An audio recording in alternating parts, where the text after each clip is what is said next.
How do you feel lately working at the building? Me? Yeah, I noticed things. Just like not into it. Yeah, what's up with that? No, not that into it. Why? I'm over it. What does that mean? I like getting like things done Okay. or like not. Like I don't like doing Nothing. medial tasks. Right. So you don't like repetitive tasks? It's hard to say that because I built my career on doing the same thing over and over again. Right. But like now that I don't know, whenever I figure out how to get someone else to do something for me, I go, what's the point of having them do it for me if I'm going to be here? So hiring a facility manager, hiring somebody, training people up on phones, I get you have to do like the check-in thing, like constant training and constant like feedback. I get that, but I don't know. Do you think you don't know what to do? No, because if I like actually truly sit there and say, "Hey, what should I do?" I can. There's things to do. Right. As dumb as even organizing some things, like getting some shit in line, and like there's things that need to get done. Yeah. It's hard to find what's worth my time and what I want to do. Well, that's pretty good because those are two different things. Hopefully they're the same thing. A lot of the things that I can go to the building right now and do are not worth my time, but they probably should be done. So it's like I wait until the point where I want to do it and I go, oh, this is not work. I just feel like organizing the shit out of this closet right now. Yeah. Do you find that you do dumb shit stuff? No, I find that I just pull away and I don't do it. I don't do anything. Oh, because I find that I'll do stuff that I shouldn't do. Like clean. Yeah. And it's like, I should pay someone to do this. Yeah. And not do it. But I kind of enjoy some of it, which is okay, I think. Kind of two things I wanted to talk about. I guess they're kind of related, and you kind of led into them perfect. First is, I'm always trying to get us to talk about, like, long-term stuff. Yeah. Like, set long-term goals. Sure. I think because I have this idea that we could create a roadmap, and unless we know exactly where we want to be, or an idea of where we want to be at least a year out. Yeah. And then we set the steps, it like becomes very manageable. Okay. That's fair. That excites me a lot. Okay. Because I tend to be very pessimistic and think that nothing happens that's good. And like if I'm like it's not going to automatically happen? I assume that I'm never going to accomplish anything ever. And that I haven't accomplished anything ever. I'm quite the opposite. I go, this is just all going to work out. Like, is it worth 100% of my time to get this thing to work out 10% faster? And it's almost always no, it's not. Right. See, like with this, I assume that we're never going to get anywhere with this show. That's awesome. But if you were like, all right, what's our 1 year goal? What would it be for you? Like a realistic 1 year goal? 1 year goal would be never miss. Okay. So not like a certain amount of views or anything. No, I don't care about that. I think consistency when it comes to this is like the number one thing. Right. If you have one good show and you do it once every 3.5 weeks and you randomly upload, it's not Sure. See, I guess I'm so much different. I would rather be like, maybe the show is not the best because it's relying on like other people listening and engaging. But if we were like, oh, we want to get the resort to something. Yeah. I'd be like, well, all right, Andy. All right, Dan. What are the things that need to happen for that to happen? Sure.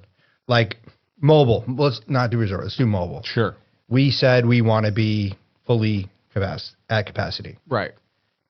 And then we said, well, what would have to happen? And we said, well, we'd have to get a certain amount of new clients. And then we realized it's really more than that because we always lose some. Mm-hmm. So we said, all right, we'd have to get X new clients with a certain churn rate. That's also kind of tied into how fast it happens. Sure. So if it takes, say we need 100 new clients net, the number actually changes with how many gross we need if it takes us a year versus a month. And then from there, we just need to replace what we got going on. And then we said, okay, we'll say it's 100 new clients and say we close 1 out of every 10 leads. We need 1,000 new leads. And then we said, all right, not we said, but we could say we get $5 leads for mobile grooming. Okay, we need to spend about $5,000 to get 1,000 leads to get about 100 clients. Okay, sure. That's just like one example of, it's like, am I hearing things? No, you're good. It's weird, the headphones. That's like a good example of, all right, I didn't think we could actually get to capacity, but if we just do those things, one of two things happens. Either we were wrong or it happens. And that excites me. Like, if we were to set lofty goals, but then break it down, not so specifically, like say we wanted to be at 5 million revenue. Well, what has to happen? And then we would break those down into goals. Like not goals, not really goals, milestones? Nah. Like a roadmap. I think we could build a roadmap to a lofty goal that's somewhat reasonable. And then you would not feel so lost. Because you'd be like, all right, we're at step 3 out of 10 on our road from 0 to 5 million. And step 3 has these 5, like as we get to each step, we'll have to break it down further. And then at step 3, it's like very obvious we need to do X, Y, and Z. And whenever you feel lost, you should do those things. Because the problem is it's really hard to focus on what's important. It's very hard to focus on what's important. Yeah. Yeah. A lot of distractions. Yep. Understanding where exactly you should be pushing. Like one of your employees, like it comes from a good place, but he tells me, oh, like when you get a chance, go fix this. And I go ask Andy, go tell Andy. If Andy says it's a priority, Andy will tell me to fix it. Because like, yes, fixing things is important. Like you don't want broken things in your business, but sometimes you have to just like let things be broken. Sure. Or imperfect. Yeah. Because something else is more important. Yeah. Like if the most important thing is growing the business, then having your ads running properly, converting properly, a good funnel from the website, that might be more important than like the door hinge is a little sloppy. Right. Unless it's dangerous. Then of course, always if it's dangerous, of course. If it's business breaking, then you always have to like put the fire out. Yeah. But if it's not business breaking, then does that make sense? Yeah, it does. I think also that's easier said than done because I've found that a lot of the issues that I'm having with hiring is they know how to do everything. Okay. They just don't know in which order they should do it. With a business like ours where it's like you don't know the dogs that are coming in, you don't know the different like every day you kind of have to think in that moment and say what is the priority that we have to get done right now? What makes the most sense? And the person who's going to be the most successful in that position is the one who's going to be able to prioritize because they're going to be able to do everything. They're going to be able to do all of the things on my checklist. It's just in what order. Right. That kind of comes back to what I said a couple episodes ago. Like the better employees, just literally the only difference between not the only, but the main difference between a good player and a bad player is they can solve issues. Yeah. Like if something comes up, they either say, hey, this happened and I did this. How do you feel about that? Or this happened and I want to do this. How do you feel about that? Mm-hmm. Instead of like, this happened, what should I do? Or even worse, like this happened and they just didn't do anything, which happens all the time. Yeah, it happens all the time. I mean, my solution at the moment is just hiring an extra person, overhiring, overstaffing. For sure. I mean, we can afford to do it at this point. It also might equal out. It will, because honestly, if you have a killer manager that's going to be able to prioritize things, they can get it done with a lot less staff. Not a lot less staff, but less people. So you're eliminating the hardest task, which is prioritizing, which to get done by just adding an extra staff member. Yeah. You'll get exceptions. I'm probably a little bit of an exception for we don't have to go through what I get paid, but it's pretty rare you're going to get, I feel like the new number is 65 for okay. Like you pay $65,000, you're going to get someone that's okay. Right. That can check boxes. But you'll also randomly get like a minimum wage person and you're like, gangster. Yeah, you try to find a killer. Yeah. You know, even if it's 1 in 50. So to get someone that's good, I feel like 80,000 minimum, which is like $40 an hour. And even at that, it's still going to be hit or miss. I haven't hired anyone like that. But I think that might be a good thing because I think it's going to be a hit or miss thing at 80K. Yeah. And it's okay to fire fast, but like if you hire someone at 80K, they're likely supporting the family. So you don't want to, I don't know about you, but you kind of don't want to be too ruthless of like not giving someone a chance to fill the role. Right. It's a lot easier to fire someone when they can just like go get any job that makes, you know? Sure. Like if you fire someone that's getting paid minimum wage, they can go to McDonald's and just, they're also likely not supporting a family. Right. I guess what I'm saying is you could have 3 people minimum wage. What's minimum wage? Like 16? $17 an hour here. 17. So that's what, $51 an hour for 3 people? Sure. So 3 people is like 100K-ish a year. And it's just like so much lower risk than hiring someone at 100K. Right. Right. Yeah. But anyway, that's not really where I wanted to go with this. I kind of wanted to talk about focus. Sure. And we'll cut this out because I'm fucking retarded and fat and stupid. What? Yeah. Is that what you're focused on right now? Yeah. So let's get back to it. I've kind of noticed that you've been a little checked out, and almost like unless I'm actively asking you to do something, you're kind of just cruising, baby. Yeah. You're either doing dumb shit or just kind of waiting or almost like wanting to leave. Right. So I think that we should maybe set some midterm goals and then create a roadmap so that you know what to do. We kind of do it on the whiteboard sometimes, but I don't think we go far enough out. I also think that even when we set these goals and we have these things, like even day to day, there's not much for me to do. Like maybe there's like a big day once a week where I do the check-in and I reevaluate a few things and I look over numbers. But like, I don't see this as being a 40-hour-a-week job anymore. Right. So do you feel like maybe your job now is, okay, and it seems to be more we now, like we create a plan, we choose 5 things to do. Some of those things go to the employee, some of those things go to me.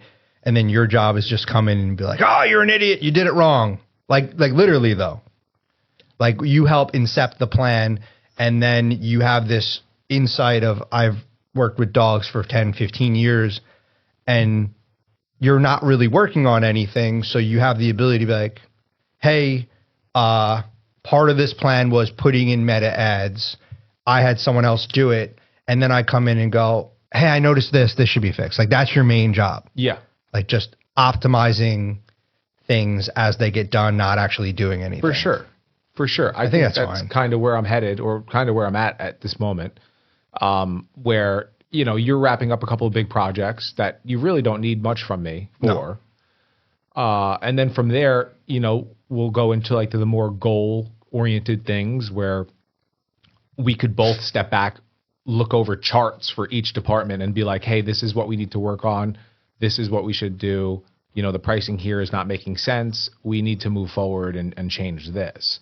And if everything's kind of looking good, like don't force yourself to work hours that aren't necessary. I just don't believe in that. I don't believe like you have to be clocked in doing work. Right. Like I just think like if you can offer good feedback and have a clear mind and you're very like particular on how I work is different. Like I like to protect my energy. I like to do what I want to do. And then when I have to do something, be prepared to do it and not be burnt out from working, you know, 40, 50, 60, 80-hour weeks on tasks that don't matter that much. Right. For sure. I'm a little different. I know. What do you... Like you like to work. You like to be doing stuff. I do like to be doing stuff, but I also do get bored. Like, I can crank on something, but I hit a limit, and I'll be a little manipulative. Like, I'll be like, we should do this because it's the smartest thing, and really I'm just tired of clicking away on what I'm doing, which I'm sure you kind of get. Yeah. But yeah, I can work all day. I don't really get burnt out. I just gotta switch tasks. I get burnt out on what I'm doing. Gotcha. I'm also a little bit like you and probably everyone where I almost have no tolerance for doing stuff that I don't want to do. Right. Like, I'll bite the bullet on some stuff if it helps you and you don't have a good answer to it. And a lot of the blue collar stuff is becoming that way. Like, I'm getting a little sick of doing some of it. Some of it I don't mind. Right. But like, I don't want to fix that. It's like a cliche thing, but I don't want to fix that leaky faucet in the van. For sure. It bothers me so much. It bothers me so much. But yeah, I'm at the point where I'm just like, I can't do it anymore. You know, like, if I'm going to do stuff that I don't want to do, I might as well just get a job that gives me a consistent paycheck. For sure. And benefits and security. For sure. But I've given up all of that so that I don't have to do too much of what I don't want to do. And I'll work more hours, but I just don't. I think another thing also that maybe you're not considering, that like everyone reports to me, right? At some point. So if I'm in a good mood. Okay. And like, I've been doing the stuff I want to do, and I can give them clear, concise answers on like, oh, your department's struggling here, just work on that. Like, I can give them a clear, quick answer. Yep.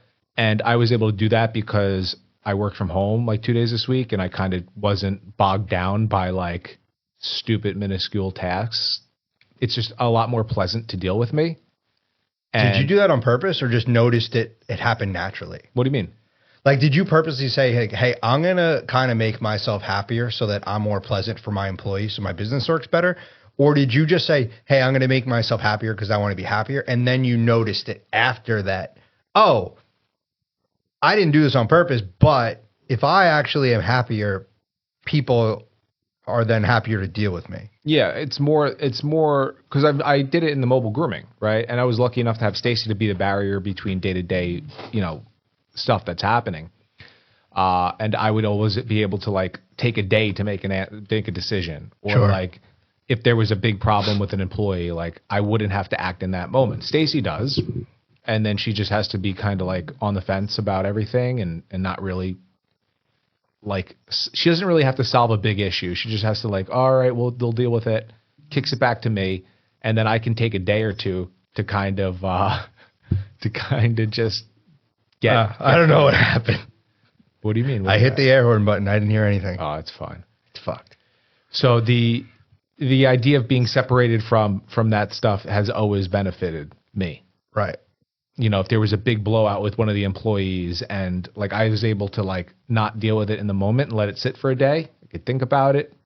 I can figure out the best solution. And if you deal with it with a clearer head and you deal with it with a positive attitude, it's way different. It goes over way different. And I feel like you can't do that if you're working 80 hours a week and you're like, I don't have time for this. Yeah. I think in general, you have to act a little slow. Just a little bit. Sure. Like, I catch myself all the time where I always choose violence. That's like my gut reaction is violence.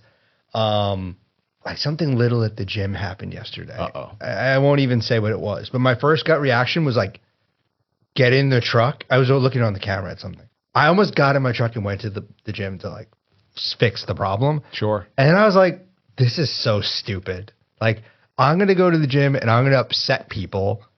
And my only goal is to make the business better. And if I upset people, it's going to be worse. Right. And it wasn't even a big deal. I just I'm a little bit of a control freak.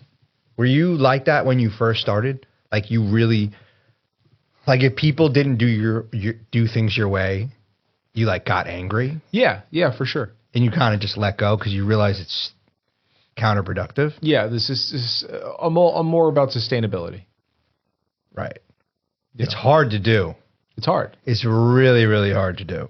When I see people doing the same job I do I still do, meaning groom dogs, and they're doing it way differently, or they're taking way longer time, or they're just, you know, just every little thing I can sit there and complain about, or I can be like, oh, this is the standard for an employee. And I go, as long as they're hitting their standards for employees, then it is what it is. You have to build a business around what's sustainable, not like what your A player is doing. Right. You also hit a limit of like, if I push them too far, I'll just make them worse or quit. Yeah. And obviously, sometimes that is what you should do. Depending on. Right. If they're bad enough, like you have to, like you said, if they're hitting the standard for an employee, that's fine. Yeah. You keep them at that standard, maybe shoot for like the high end of that standard, and then you move on.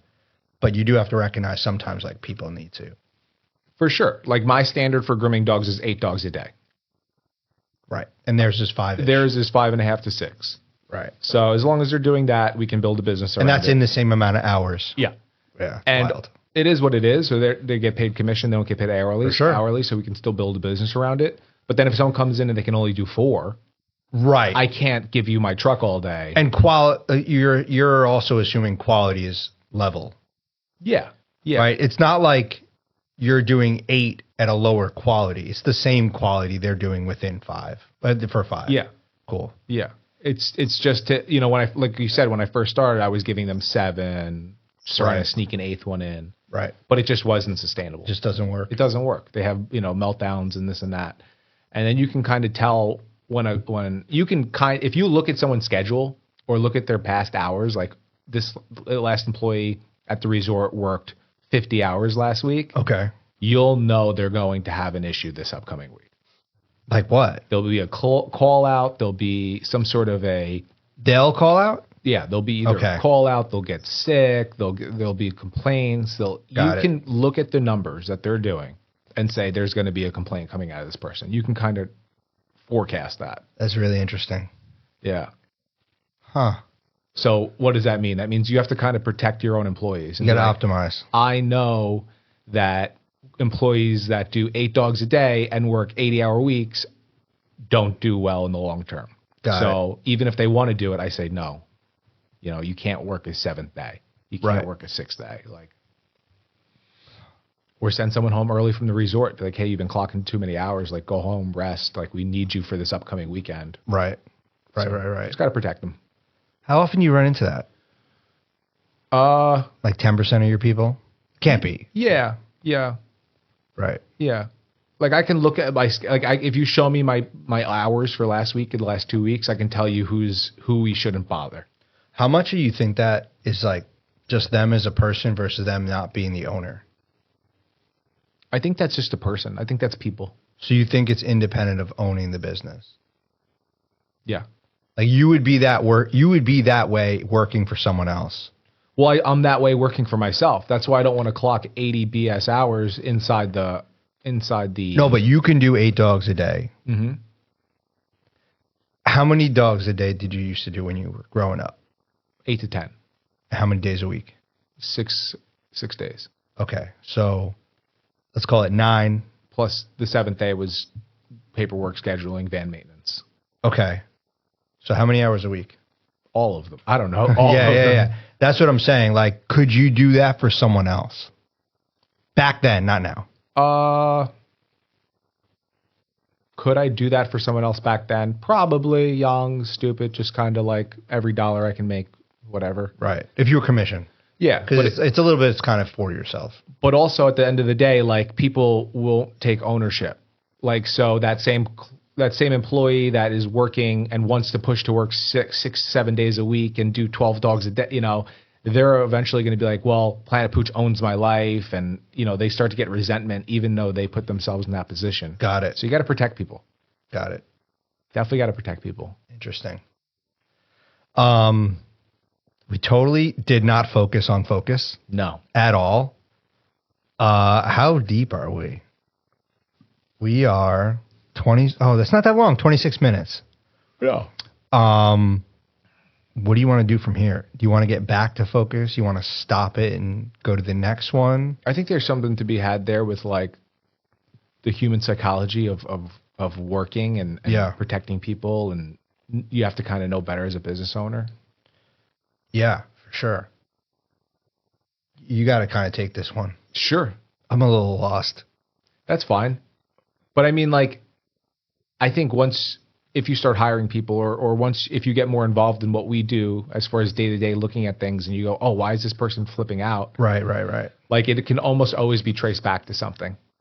It's almost like a client too. Like you're very close, you know all your clients. Mm-hmm.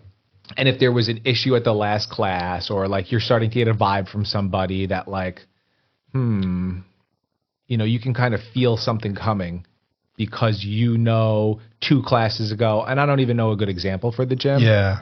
Like the gym is more people based. It's more individual. I noticed that some people, look, my model is my model, and it's pretty specific. Like some people like it for different reasons. Some people like it for they like the schedule. They like to be told what to do. They like the community. They like the social aspect. And that's kind of where it stops. Well, they also like some of the working out. But you can tell the people that like complain about the movements we do, they're really just here because they want to get their heart rate up and see their friends. Yeah. And those people you can only make so happy. For sure.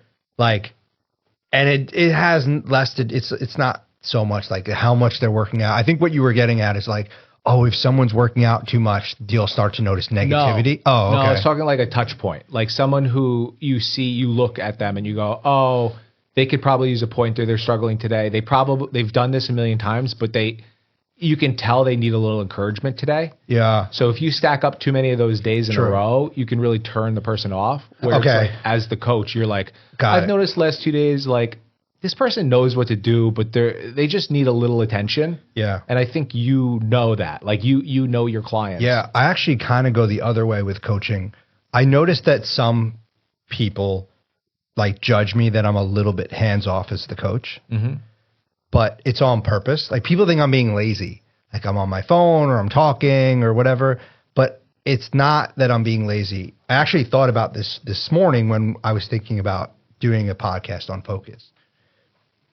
I will give someone, say we're working on like let's say we're working on a deadlift.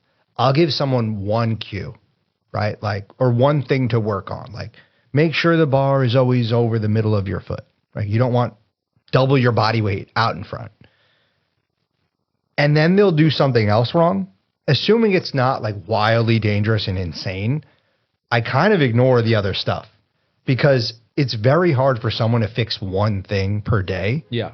In all aspects of life, not just deadlifting.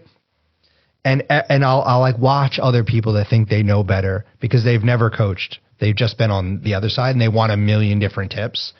And maybe they've been working out for years and they've sought out everything, but you can only fix one thing at a time.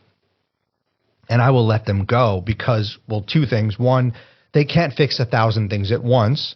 They need to focus on fixing one thing. And more importantly, they came here to get better and have a good time. And if they make a 5% improvement on the one thing that I told them to fix, I cheer them up and tell them to just keep going down that road. Like, good fit. I literally say, good fix, keep it going. It's not like permission to now go fix the next thing. Because 1, they've only made a 10% improvement on the first thing. And 2, imagine if it was just negative. Right. Like, oh, you just fixed that a little bit. Now fix this. Now fix this. You suck. Now fix this. Mm-hmm. So you were kind of getting at like, oh, they're having a bad day. Like, I just try to keep it super positive. Sure. And I will call people aside and just be like, dude, I've been doing this for a long time and I own the gym and I still don't know what I'm doing. Like, I have a pretty good deadlift, but there's many times where I'm like, it's still not there. It's never going to be 100%. And I notice that people will come in, they'll be a month deep and be like, I just don't get it yet. And I'm like, you're not going to get it for 2 years. Right. Let alone 2 months. Right. So just chill. Right. Like you're in the right spot. Your goal is to show up, be consistent, try hard. And try hard doesn't just mean like put work in. It also means like pay attention. Like try to always be refining your skill. But you have to be extremely gracious with yourself. Like that's my goal. My goal with people is to, I guess kind of like you said, just like, I guess I do that.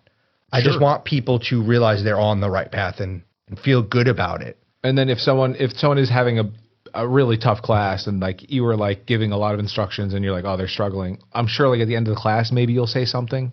No, you're 100% right. You know, you'll be like, hey, like I know, you know, we'll keep on working. And then you have these conversations where you're pulling them aside. Yeah. It's sort of the same exact thing because it's a people thing, right? You don't want to keep on weighing on them. The same thing would happen with employees, right? If they're having a tough day, you want to correct things, but then you want to pull them aside and just make sure that they're still. I am always telling members, like, you're doing the right thing. Mm-hmm. Like, because they'll beat themselves up about a million different things. And I'm like, and only the ones that are doing the right thing. Like, you're showing up 3 times a week and you're putting the effort in.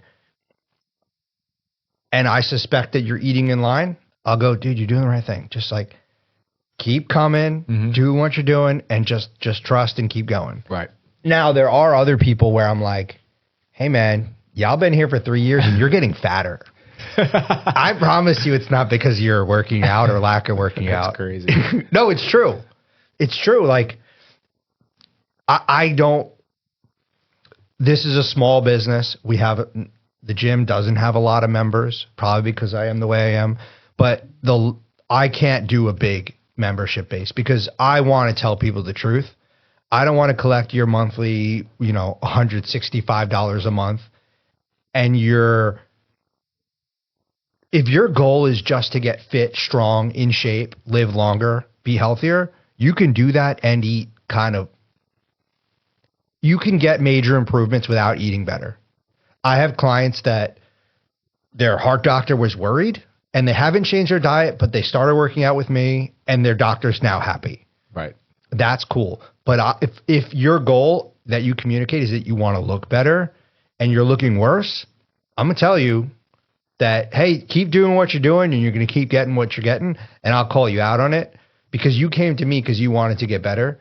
And tell me that your goal has changed. That's cool. I've had people tell me that. I've had people say, hey, Dan, I just want to be healthy, fit, strong, be able to run faster for longer, play with my kids. I don't want to lose weight anymore because I don't care enough to diet. Sure. I go, cool. And I'll never bother them about diet again. Right. But if you tell me your goal is to lose weight and you're not losing weight, I'm going to be like, bro, it's been 6 months. I've had people, well, let's not go down that road. I got you. Yeah. But it's a push and pull. It's a push and pull. 100%. It's not like one way to do it. And it's hard to find other people to do that kind of work. So you hope you have good enough systems that captures people, and it's never going to be as good as you would run it. If I was up front at my front desk every day, I'm sure my retention rate would be a lot higher. Not a lot higher, but it would be higher. Right. Because I go, okay, I understand we had a bad communication with this client today. Something happened. Their dog, maybe the last time they were at the facility, something happened to their dog. So I'm going to go out of my way to have an extra long conversation with them. How is everything? How are your kids? What are your plans for the summer? So it's more of like, hey, things happen occasionally at the facility, not like that facility doesn't care. So if a dog got hurt at the facility last week and they come in for their weekly visit, and this week they were kind of like, no special care, no extra. But I remember those things. Like I remember that they had a bad experience last time or a potential issue last time. And I will remember that and I will say, okay, this client is going to need even a few extra sentences of my time. Right. That's kind of why you need really good systems in place. Yeah. Like as you're saying that, I go, yes, but not even if you have the best person at the front desk, they're not there 7 days a week. They're not even there. Even if they're there, they could be in the bathroom when that person comes back. Mm-hmm. So really good systems are important. Like I go, okay, we had a small incident last time with Julia's dog. Put a little note there that like when she comes back that like give her a little bit, Right. I don't know. Some sort of incident report that has to get followed up like 48 hours or something. Sure. And just like a little note on their account, like, hey, when they check back in next time, just like check in, see how things are going. For sure. And then you make that standard, right? Like when somebody checks in for the day, you just take a quick look at their notes from like just their 1 or 2 recent notes. And then that's it. Doesn't have to be crazy. Doesn't need to be a crazy automated thing. It could just be, hey, the standard is when someone checks in, you check their notes. And then you see like, oh, last time that dog bit somebody's toes off.